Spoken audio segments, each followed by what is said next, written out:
მოგესალმებით, მეგობრებო. პატარა ვიდეო მინდა ჩაგიწეროთ ბედნიერებაზე. რა არის ბედნიერება? ნამდვილი ბედნიერება უფრო ასტროლოგიური ჭრილშიც განვიხილავ, ხა ძალიან ხმა ფსიქოლოგიაში ნამდვილად არ წავალ. რა არის ბედნიერება? და აი უფრო კარმული ასტროლოგიით, ფსიქოლოგიური ასტროლოგიით მაგალითად როგორ შეგვიძლია ჩვენ მართლა რეალურად ბედნიერები ვიყოთ. და აქ ერთი ძალიან მნიშვნელოვანი მინდა გითხრათ, რომ ყოველთვის გგონია ხოლმე რომ ეს ბედნიერება არის სადღაც გარეთ, ადამიანებში, კარიერაში, ან რაღაცა ფულში, ან მეგობრობაში და ასე შემდეგ, ასე შემდეგ. სიამდვილეში რა ხდება ცოტა ეზოთერულადაც გეტყვით და ცოტა ასტროლოგიურადაც, ხო? ეზოთერული კუთხით გეტყვით, რომ აი ის ენერგიები, რაც ჩვენ სიამოვნებას გვანიჭებს, ხო? აი ბედნიერების შეგრძნება ყველა ადამიანი უტყვის, რომ რაღაც ბედნიერი იყოს და გარე ინსტრუმენტებს ეძებენ ამისთვის, ხო? და შემდეგ მიდის, მაგ უკვე კარმულ ჯაჭვებს ელაპარაკობთ, იქ სატურნულ ენერგიაზე ელაპარაკობთ, ნეგატიურ ასპექტებზე, რომ ეს იმედები განსაკუთრებით იუპიტერული ენერგიაში, ხო? ეს იმედები არ არის ხოლმე თლად მყარი და ნუ იმსხრევა. იმიტომ რომ თანხმედრაში არ მოდის რეალობა ხოლმე ჩვენს შინაგან სურვილებთან, ხო? ამას ძალიან ბევრი მიზეზი აქვს. მაგრამ ძალიან მნიშვნელოვანი არის, რომ ნენელა ვისწავლოთ, ვთქვათ, რა არის ის სიამოვნება, რაც ჩვენ გვინდა, რა გვიტრიგერებს ამ სიამოვნებას და ამ ბედნიერების შეგრძნებებს და ჩვენ თვითონ დამოკიდებლად ეძებოთ ეს ჩვენ თავში. ახლა ცოტა ფილოსოფიური კუთხით რო აგიხსნათ, ხომ, კარმულ ასტროლოგიაში არის მიჯაჭვულობების ენერგია, რაღაც ემოციური მიჯაჭვულობა, საიდანაც გვინდა ჩვენ რაღაც მივიღოთ. ოღონდ სიამდვილეში როგორ ერთით კარმული ასტროლოგია აჩვენებს როგორც პროგრამა, რა პროგრამაში არის ადამიანი ჩაწერილი და მიუხედავად იმისა, რომ უნდა იქ რაღაც ბედნიერება იქნას, რომელიღაც სფეროში ზოგისთვის ხო განვით ეს არის კარიერა, ზოგისთვის პირადი ოჯახური ცხოვრება, ზოგისთვის შვილები, მაგალითად არ აქვს მნიშვნელობა, ხო? მაგრამ როგორც კი იმ სფეროში იწყებს აქტიურობას, აუცილებლად იგივე სცენარი მეორდება, ან ნეგატივი, ან იმედგაცრუება და რაღაცნაირად ეს ეზოთერული ენით რო გითხრათ, სულს ასუსტებს, ხო? აი სადღაც გვაქვს განცდა უკვე, რომ ნუ დეპრესია, აპათია აქედან მიდის მერე ყველაფერი, რომ ადამიანს აქ განცდა, რომ ბოლო შანსი იკარგება, რომ ის მივიღო რაც მე ძალიან მინდა. სიამდვილეში იმ ყველაფრის მიღება შეიძლება, რაც ჩვენ გვინდა, ოღონდ თუ ნენელა დავიწყებთ საკუთარი თავისკენ დაბრუნებას. საკუთარ თავში პოვნას ამ ყველაფრის. მანამდე არის ძალიან მძიმე გზა გასავლელი ხოლმე ამ მიჯაჭვულობებისგან, კარმული, ფსიქოლოგიური თუ ოჯახურ სცენარებში მიჯაჭვულობებისგან უნდა გავთავისუფლდეთ და მივიღოთ ეს იმედგაცრუებები, ხო, გარკვეულწილად ის დეპრესიაც, ის ნეგატივიც, ის დარდიც, ის წყენებიც, ყველაფერი, როდესაც ოღონდ ნამდვილად მიღება მოხდება შიგნიდან, აი როგორ არის, თუ არის ეს ცნობიერი შრე, აი ქვედა შრეებშიც უნდა იყოს მიღებული, ყველა სართულზე, ფსიქიკის ყველა სართულზე უნდა იყოს ეს დრამა მიღებული, ეს მოდით ის იმედგაცრუება არის ზოგისთვის, ზოგისთვის არის რაღაცნაირად რომ აი მსხვერპლი ვიყავი სიტუაციის და სიამდვილეში ეს ყველაფერი გვეხმარება გავთავისუფლდეთ იმ ზედმეტი რაღაცებისგან, რაც არ გვჭირდება მაინც-ამაინც. ნენელა დაუბრუნდეთ საკუთარ თავს. აი აქ მოდის წინა ვიდეოების რო ჩავწერე ნამდვილი თავისუფლების ენერგია თქვა, ხო, აი თავისუფლებაზე, ინდივიდუალიზმზე რო ვილაპარაკე. ჩვენ უნდა ნენელა შემოვიერთოთ ჩვენი შინაგანი ნაწილები და ჩვენ თავთან ვისწავლოთ ბედნიერების შეგრძნებები. აი მაგალითად საკუთარ გამოცდილებასაც გეტყვით და აი ხანდახან იყო ხოლმე მომენტი, რომ აი ბოლო პერიოდში განსაკუთრებით, რომ იმდენად ესე სავსე ხარ შენ თავში, რომ ვინც როგორც არ უნდა მოიქცეს, ან რა გარემოებაც არ უნდა მოხდეს, შენ უკვე იცი სად გაქვს ნავსაყუდელი. საკუთარ თავში, მაგალითად, საკუთარ სამყაროში ან რუტინაში, ან სხვა შენ თავთან, ხო, შენ თვითონ რო აწარმოებ ენერგიას და არა ხარ დამოკიდებული სხვაზე ან გარემოზე, მაგალითად, ხშირად აი აქ არის ზუსტად პრობლემა, რომ როგორ მივიდეთ ამ საკუთარ თავამდე, სად ვიპოვოთ ის ჩვენი შინაგანი ღერძი, სადაც დავბრუნდებით და ვერავინ ვეღარ ჩაგვინაცვლებს აი ამას, ხო, აი ამ შიდა ჰარმონიას ვეღარანაირად ვეღარ დაამსხვრევენ, მოდი უფრო ესე ვთქვა. შეიძლება გარკვეულწილად მოგცენ ადამიანებმა ან გარემომ, მაგალითად, ან კარიერულმა სიამოვნებამ, გარკვეულწილად ის ბედნიერება, ის სიამოვნება, მაგრამ აღარ ვიქნებით ამაზე დამოკიდებული, ჩვენი ბედნიერება აღარ იქნება ამაზე დამოკიდებული.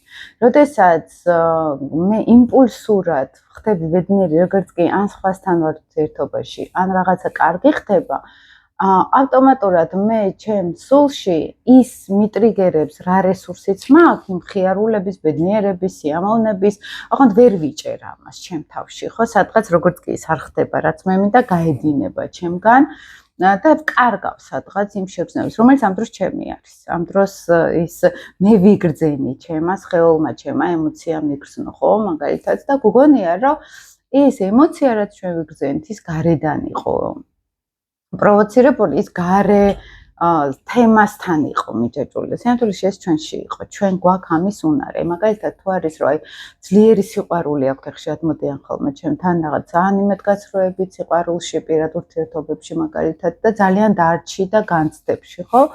და ამ დროს მომენტი რა არის რომ მე შემიძლია ეს ვიგრძნო და შესაბამისად ის ჩემი გრძნობა არის, ხო, ეს არ უნდა ეკუთვნოდეს ვიღაცას მაგალითად ეს გრძნობა და არ უნდა განვიცდიდე მე იმ კუთხით, რომ ეს ადამიანი მაგალითად ჩემთან შეიძლება არ იყოს, ხო?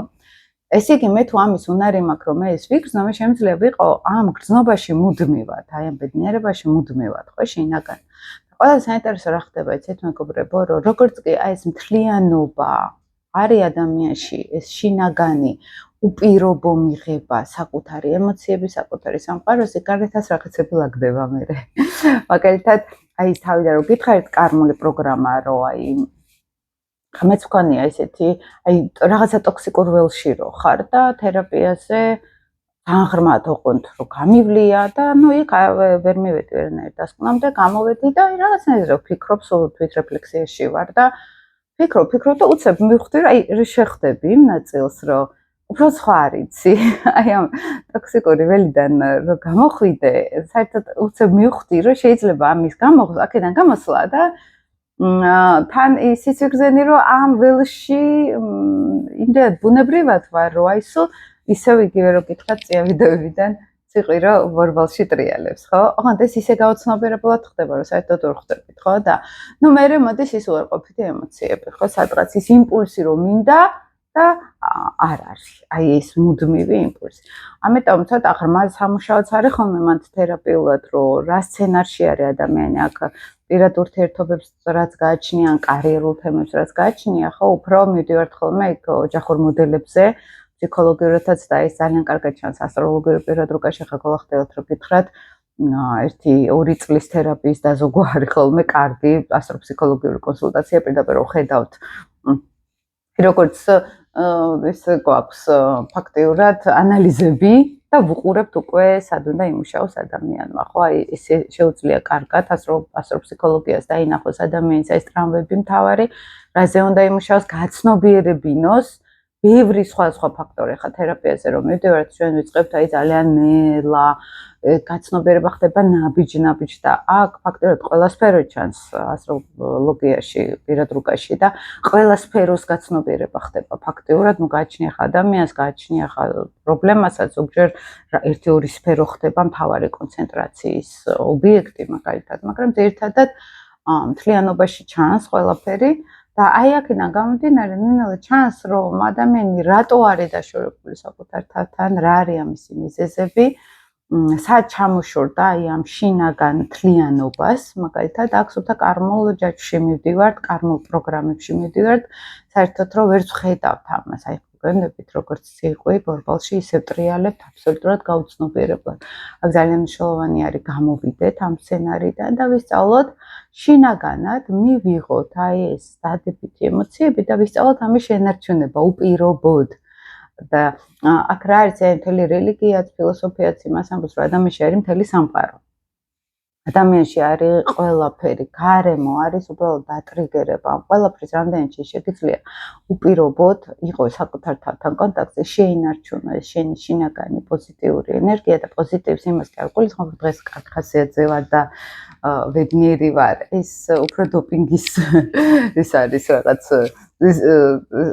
დოპინგური ენერგია არის. მე გეუბნებით ნამდვილად შინაგან სამყაროსთან კონტაქტით და რო აღარ გჭირდებოდეს იქ პირობები გარემოსგან, ან ჩვენ თვითონ შევქმნათ უკვე ვიცოდეთ რა არის ჩემთვის ბედნიერების წყარო, რა არის უპირობო ბედნიერებაც, რომ სხვა ადამიანებზე არ ვიყოთ დამოკიდებული, ან სიტუაციებზე არ ვიყოთ დამოკიდებული, ვიყოთ მხოლოდ საკუთარ თავზე დამოკიდებული, მხოლოდ საკუთარ თავში ვეძებოთ ეს ბედნიერების წყარო და აი აქ ხდებით იმდენად ძლიერი მეგობრებო, შინაგანად ძლიერი, დამოუკიდებელი, მთლიანი, გამთლიანებულები ხდებით საკუთარ თავთან, სხვაშორის ძლიერი იმ კუთხითაც, რომ ვერასხვებიც ხედავენ, რომ ძალაუფლებას კარგავენ შენზე თითქოს, ხო? იმიტომ რომ იმდენად ძლიერი და მთლიანი ხდები, როცა დამოუკიდებელი ხარ, ნამდვილ დამოუკიდებლობას გეუბნებით, არა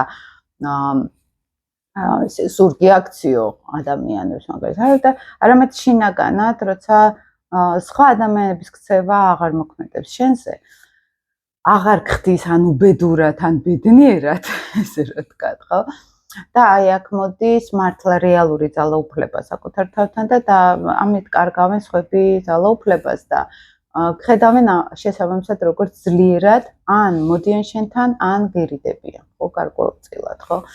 და თუნდაც ის მომენტია, ხშირად ამბობენ ხოლმე ფსიქოლოგები, რომ მე ავირჩიე ჩემი თავი და არა პარტნიორი მაგალითად, ხო? და ეს რას ნიშნავს, იცით, რომ შეიძლება გქონდეს განცდა, რომ კი, მე მინდა ურთიერთობა, იქ მეგობრულსაც გულისხმობ მაგალითად, ან მშობლების ურთიერთობას გულისხმობ, აქ როცა მაგალითად მშობელთან, ან აი ხშირად არის ხოლმე, რომ ყავს მშობელი ადამიანს, ოღონდ განიცდის, რადგან ისეთი არ არის, როგორც უნდოდა, ხო?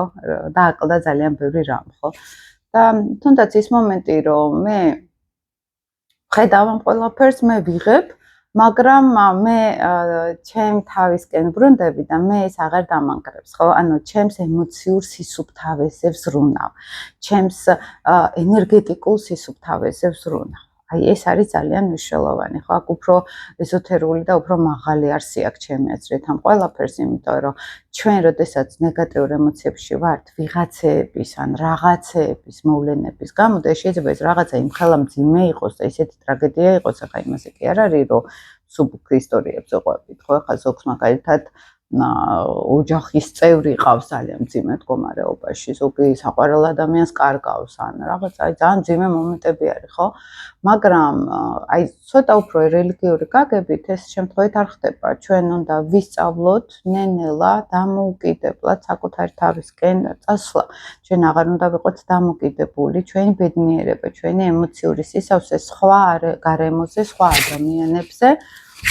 და შესაბამისად ფონის ხმაურობა ხიკინი მესმის ხოლმე არ ვაქცე ყურადღებას მე რო სვენერებ მეშლება რატო არ მივაქცე ყურადღება თქო ხო და აი ეს არის გვთავარი რომ აი სამყარო და ბედი ჩვენი ისე ლაგდება რომ ჩვენ ვისწავლოთ ვიყოთ საკუთარ თავთან მყარი და არ ვიყოთ დამოკიდებული სხვებს ეს არის გარკვეულწილად ცოტა ეგზისტენციალური თავისუფლებაც ხო რაღაცა ის ძალიან სხვა დონეზე, მაგრამ ცოტა დრამაც არის, იმიტომ რომ აი ეს რაც გითხარით თავიდან რომ აი დიდი ტკივილი არის გასავლელი მიჯაჭვულობების მოხსნა, ზუსტად ამ მარტოობის შეცნობა არის ძალიან მნიშვნელოვანი, ხო, რომ ნენელა უნდა მოვხსნათ მიჯაჭვულობები გარემოზე, მე აქ მარტო რჩები, მე აქ სატურნდელი ლილიტი ირთვება, შიშები ამ ეგზისტენციალური მარტოობის, მე ტკივილი მერე ჩაბღაუჭება, ზოგი ძალიან ებღაუჭება ამას, ზოგი ისე რა ებღაუჭება, მერე ამის გამო ზოგს ემართება ის, რომ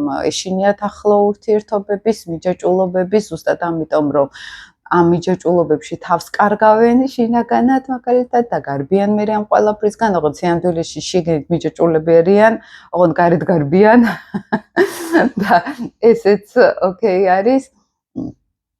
ესეც თავდაცვა არის და წარმოიდგინეთ ხა რამდენი ეს არის შინაგანი პრობლემა, როცა ამ ყველაფერს აცნობიერებ, ამ ყველაფერს ხედავ და რამდენ შიშს და რამხელა სიმართლეს უნდა ჩახედო თვალებში და რამდენად ყინეული შეიძლება ეს სიმართლე იყოს, იმიტომ რომ რაც უფრო ჩვენ ვხედავთ ხელის გულზე ჩვენ თავს და მე სხვებსაც ხომ და აი ეს სხვების დანახვა ცოტა მტკინეული არის იმ კუთხით ეს პლუტონელებს ახასიათებთ ეს განსაკუთრებით სხვებს რო ხედავ მთლიანად შიგნიდან რატო იქცევა ესე რატო ლაპარაკობს ესე რა ტრამვა აქვს რა აი გაცნობიერებულად რო უყურებ ადამიანს ხო ერთი მომენტი შემოდის ის გაგება მაგრამ მეორე მომენტში შემოდის მარტოობა ხო თუ ხედავ იმ ადამიანს რომელიც ისევე ვერ გიყურებს როგორც შენ უყურებ მას ხო ეს ისევ ეგზისტენციალური კუთხით გეუბნებით, რატო შეიძლება დაცვითი მექანიზმი იყოს ჩართული, რომ არ მინდოდეს ესე გაცნობიერებული ვიყო, ხო?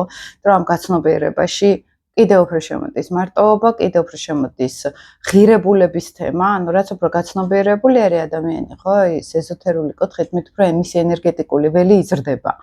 ენერგეტიკული ველი რო იზრდება, ესე ამბობს ეზოთერიკა, ხო? როცა იზრდება, აი წარმოიდგინეთ სამყაროს მართავს, აი როცა ვამბობ ხოლმე მორიელის და კუროს ღერძი, ხო? სამყაროს მართავს რაღაცნაირად ბალანსი რისი, თანასწორობის. როდესაც ჩვენ ადამიანებთან გვაქვს ურთიერთობა, ისინი ჩვენი მოდი ესე ვთქვა, ტოლები უნდა იყვნენ, ხო? აი ძალიან ისეთ ღრმა კონტაქტი. თუ არის აქ ბალანსი დარღვეული, ვიღაცას უნარები უფრო მეტი აქვს და ვიღაცას ნაკლები, უნარებს მე ხლა ნიჭიერებას არ გულისხმობ. თუნდაც აი ფსიქოლოგიური უნარები, ემოციური ინტელექტსაც რო ვეძახით, ხო? აი აქ მოდის ბალანსის დარღვევა, შინაგანი ბალანსის დარღვევა და აი აქ იწყება ხოლმე უკვე ზოგი ტოქსიკურ ურთიერთობას ეძახის მაგალითად, ხო? ზოგი ეძახის ახაც ისეთ ნეგატიურ ურთიერთობას. სიამოვნებაში ეს დისბალანსი არის. ეს არის, როცა რომელიღაცა უფრო მეტი, აი ძალიან ისეთი სიტყვით უნდა ვთქვა, მეტი ღირს. ხო, გაცნობიერებაში იმ ადამიანს მეტი აქვს, მაგალითად, და აქ უკვე შინაგანად არის დანაკლისის შეგრძნება, რომ მე აქ სადღაც ვერ ვიღებ იმას, რამდენსაც გავცემ და გაცემა რა არის, თუნდაც რომ ესმის იმ ადამიანების, თუნდაც რომ გაცნობიერებულად უყურებ რა ხდება და ისინი ესე მე ვერ მხედავენ, აი აქ შემოდის ზუსტად მარტოობის ძალიან ძლიერი განცდა, ხო? და ეს მარტოობა არის ზუსტად ის, რომ მე სადღაც არა ვარ გაგებული, მე სადღაც არა ვარ მიღებული და მე აი ფსიქოლოგიური წარმოსახვით რო გითხრათ, ტრიალდებით და მივდივართ ამ ურთიერთობებისგან, ხო? მე და ძალიან რთული არის მე ესეთმა ადამიანებმა იპოვონ მსგავსი ადამიანები, ხო? ახლა ჩემთან ტრენინგებზე რომ მოდიან ხოლმე ზოგჯერ მარტო ის არის თერაპიული, რომ გვესმის ერთმანეთის კარგად, იმ მომენტში თუნდაც იმ თემებში, რასაც ვლაპარაკობთ, თუნდაც იმ ემოციებში, რასაც ავლენენ ხოლმე, აი გვესმის ერთმანეთის და აი ესეც უკვე თერაპიულია ჩემთვისაც ამავე დროს, მეც არ მყავს ახლა ისეთი ხალხი, რომ დიდად მხედავდნენ. და ეს ძალიან ისეთი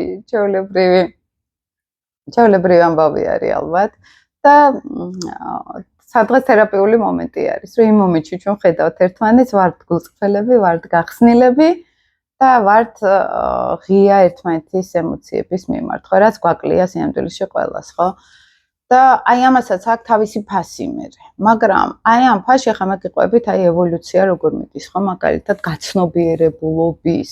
ხა ძალიან ბევრ ფსიქოლოგს ბჭყალებში ვამბობ ხოლმე კი განიათ, რომ ძალიან გაცნობიერებულები არიან, მაგრამ ამას ცოტა სხვა ხედვა ჭირდება, ამას ცოტა სხვა დარქი ჭირდება და დარქი ის არის ზუსტად რომ ამ გაცნობიერებაში ხა რო არიან ხოლმე რომ ესეთი კარგები ვართ და ესეთი საყვარლები ვართ და კი ვართ ეგეთები ნამდვილად, მაგრამ აი უნდა ჩავხედოთ დანაკარგის, კარმულ დონეზე დანაკარგის ენერგიასაც, ხო, და განვეჯაჭოთ აქ უკვე უნდა ჩავხედოთ პირობითად ფსიქოლოგიურ დონეზე სიკვდილსაც, იმიტომ რომ ჩვენ რაც უფრო მარტოობაში და რაც უფრო დამოუკიდებლობაში მივდივართ, მით უფრო მარტო ვრჩებით ძალიან და მარტო ფიზიკურ დონეზე კი არა რომ აი მე ვერ გადავრჩებით, თუმცა სატონს აქვს მაგ ენერგია, რომ აი პირდაპირ უშუალოდ გამოქვაბულის ინსტინქტი დევს, რომ ვერ გადავრჩები, მაგრამ უფრო ფილოსოფიური კუთხით, აი ისევ სატურნის მაღალა, ანუ მე სრულად ეხლა რასაც გიხსნით, უფრო აი ასტროფსიქოლოგიაზე დაფუძნებულად გიხსნით. და უფრო მაღალ დონეზე ეს არის ის, რომ მე იმ ენერგიაში ვერ მხედავენ სადღაც, ხო? და შესაბამისად თანასწორობა არის დარღვეული. შესაბამისად ესე ემოციური კავშირი არის დარღვეული, იმიტომ რომ არაბუნებრივად არის ის, რომ აი მე მეც გავცემ, იმიტომ რომ მე შენ უბრალოდ გხედავ და შენ მე ვერ მხედავ, ხო? ანდაც არის ზოგჯერ რომ ახ ადამიანი ისოხდება, მეც მიხსნის რაღაცას არ მესმის. ესეც ხდება, ვერ ხდება და მე მივხვდარ, რომ აი მე ეს მითხრა და მე იმ მომენტში ნუ რაღაცერად ვერ ხდებოდი. ხა ესეც ხდება, მე უფრო დიდ შინაგან ხედვაზე გელაპარაკებთ და არა იმ მომენტში რომ მე ვერ გავუგე ადამიანს, ხო? დიდ სურათში გეუბნებით და აი აქ მოდის მე ეს აშინელი რაღაცნაირად მარტოობა და და მე ამის გადალახვა რო ხდება მარტოობის, ხო? აი აქ შემოდის სისავსე, ანუ ეს მარტოობა განანაკლისი ხდება, შენი ძალა ხდება გარკვეულწილად, ხო? აი მე რასაც უყურდებოდი ამ ფილოსოფოსები ან განსედ მოაზროვნე ტიპი, ყველამ ეს გაიარა, აი ეს ეტაპი გაიარა, სადღაც მარტოობის და მე საკუთარ თავთან დაბრუნების, ხო? საკუთარ თავში სამყაროს აღმოჩენის და აი ეს არის ხოლმე მნიშვნელოვანი, რომ საბოლოო ჯამში ეს ეტაპები გვაქვს გასავლელი ხოლმე ყველას. მომენტებში არის შიში, იმედგაცრუება, მარტოობა, ოღონდ აი ყველაზე ტკინეული არის სულიერი მარტოობა. არა ფიზიკური. ფიზიკურად შეიძლება პირიქით გარბოდნენ, რომ მარტო იყვნენ და ზუსტად ეს ფიზიკური გაქცევა არის ის ტკივილი, რომ ხალხში უფრო მარტო შეიძლება გრძნობდეთ თავს. ხა მე იმ კუთხით გიყვებით, როგორი კატეგორიაც უფრო ჩემთან მოდის. როგორი კატეგორიაც მე ვარ, მოიტროს ხო? სადღაც და უფრო ამ აქედან გამომდინარე ვამბობ ამ მარტოობაზე როცა ვლაპარაკობ, როცა ხალხში უფრო მარტო გრძნობ თავს, იმიტომ რომ აი ეს ხედვა არ არის, ვერ ხედავენ, ფიზიკურად თვალებით გიყურებენ, გისმენენ თითქოს, მაგრამ ვერ ხედავენ. აი ძალიან ხშირად მეც განმიცდია მართალი გითხრათ, ჯგუფურ თერაპიებშიც განმიცდია, ოღონდ სხვაგან რო ყოფილვარ და არა ჩემ სივრცეში. მანდაც განმიცდია ეს ხშირად რითმეც ვერ ხედავენ ჩემს ესეთ მეტი ალაპარაკი. ჩემთან ნახვას ძალიან დიდი ამბავი უნდა, ესე მარტივი არ არის. მაგრამ ერთმანეთს აი მარტივები რო არიან და ერთმანეთს რო ვერ ხედავენ, მეტი რაღაც დავაითხავ ხო. და აი აქ არის ხოლმე მთავარი, რომ აი ამ ბლარში რო ვართ, ბურუსში რო ვართ, შემდგომ შემოდის ზუსტად ეს დამოკიდებულება ბედნიერების სხვა რაღაცებზე, აქ მოდის წყენები, ერთმანეთს რომ მე ან ლანძღავენ, ან სუგაბრაზებულები რო არიან ადამიანები ერთმანეთზე და ან ძალიან კონცენტრირებულები რო არიან ერთმანეთს იმან რა თქვა და ესე ჭორიკნობას რო ეძახიან, ხო? ეს აქედან მოდის, რაც უფრო საკუთარ თავში არა ვართ, მით უფრო სხვებში ვართ. ეს გვაკარგვინებს ბედნიერების შეგრძნებას გარკვეულწილად. არის ხო შტერი ისე უტვინო ბედნიერებაც, უბრალოდ რო ხდებია, ვერაფერს და უბრალოდ რო ბედნიერები არიან, აღარ ესე ეძახია, ხო? ეს კიდე ცალკე არის ამბავი არის. მე აქ ისეთ ინტელექტუალურ ბედნიერებას გეუბნებით, ხო, გაცნობიერებულ ბედნიერებაზე და აი ეს მომენტი ძალიან გასათვალისწინებელია, მინდოდა გამეზიარებინა, ახლა გახლდეთ რომ გითხრათ, ჩამოდები მიდევს წინ, ვემზადები და ჩემს მანქანას მოვახტე მე და ჩემი კოტიტა და წავიდეთ რეგიონში ვარ ახლა და ვემზადებოდი და აი ოცებ მომიდა ძალიან, იმიტომ დილიდან ამ თემებზე ვფიქრობდი და ძალიან მომიდა თქვენთვის გამეზიარებინა, აი რა არის ბედნიერება და ეს პერიოდი სულ ესე ვგრძნობ რაღაცნაირად ანუ ხშირად ვკითხულობ ხოლმე ესეთ წიგნებსაც, ხო, აი ეს ბედნიერების თემა, უბედურების თემა და ასტროლოგიათაც ეს არის მიჯაჭვულობები, რა არის ის ნეგატიური ემოცია, რაღაცებზე ვართ მიჯაჭვული, აღარ ვერც ხვდებით ამას, ვერც ვაცნობიერებ და საკუთარ თავთან არა ვართ დაბრუნებულები, ხო? და საკუთარ თავთან არ ნიშნავს, რომ ეხა მე არა მაქვს ძლიერი და არ არის ამაზე, საკუთარ თავთან ეს არის, რომ საკუთარ აი ამ მიჯაჭვულობებს რო ჩახსნი და რო ხვდები, რომ შენი თავის გარდა არავინ არ აყავს. შენ თავში არის ის რესურსები, რასაც ეძებდი თურმე გარეთ და ამას რო შექმნი, ხდები მთლიანი, კმაყოფილი, სავსე, მოდით ესე ვთქვათ, და ამ სისავსეში მოდიან ადამიანები ასევე სავსევიც არიან, ხა, ასევე მთლიანად თვითკმარები რო არიან და აღარ მიდის ეს წყენები, ეს ნეგატივები და აი აქ უკვე ნენელა შემოდის, ანუ აი ეს ველი იცვლება, რაც გითხარით თავიდან, ის პროგრამა იცვლება, შინაგანი, ის ძველი ენერგეტიკული ველი იცვლება და შემდეგ როგორც გიმოდიან ადამიანები, ისეთივე სავსენი, როგორც შენ ხარ, აი აქ აღარ ხდები მარტო და ხდები, რომ უბრალოდ ენერგეტიკული სიხშირე გამოიცვალე. აი ეს არის ძალიან მნიშვნელოვანი, ხა შეიძლება ერთხელ ადრეც მოგიყევით მე თქვენ სკოლაშიც მოყვევი ასტროსკოლაშიც თერაპიაზე ვიყავი და არანაირი ტექნიკა არაფერი არ იყო, უბრალოდ გავიხსენი, ვიტირე, მოვყევი რაღაცა დრამა ჩემი და ცრემლები წამომივიდა და ცრემლები წამოვიდა თერაპევტსაც და მე ვიცი ეს რაც არისო, მე აი უბრალოდ ვიგრძენი, რა ერთ სიხშირეზე დავდექით და მაგ დროს ვიხდი, რომ აი განკორნებას რო ეძახიან ფსიქოთერაპიაში, ხო, აი ის წამოვიდა. არაფერი არ მითხრა, უბრალოდ დარჩა ჩემთან, ხო? აი იმ ემოციაში და ყველაზე საინტერესო რა იყო, იცით, რომ ის სიღრმე იყო, იმ ადამიანს, რაც მე მინდოდა და უცებ მივხვდი, რომ მარტო არ ვიყავი აი ამ სიღრმეში, ხო? და რეალურად იქიდან წამოვიდა ძალიან ბევრი რამ გაჩნდა, ის განცდა, რომ აი ამ მარტოობაში სხვებიც არიან, გარკვეულწილად ეგზისტენციალურ მარტობას გეუბნებით, თორე ფიზიკურად გადასარევად ვარ მარტო, საერთოდ არ ჭირდება არავინ პირიქით.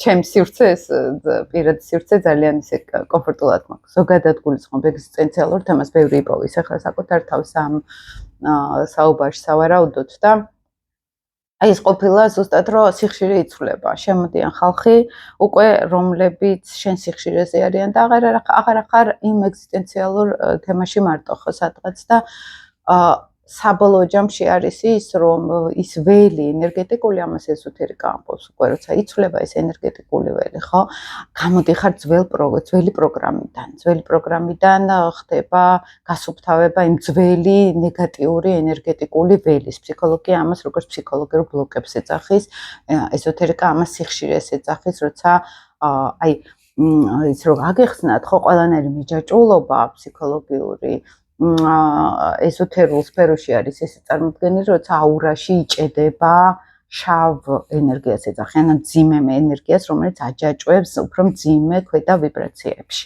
აი ამ ქვედა ვიბრაციებით უკავშირდებით ქვედა ვიბრაციულ სამყაროსო.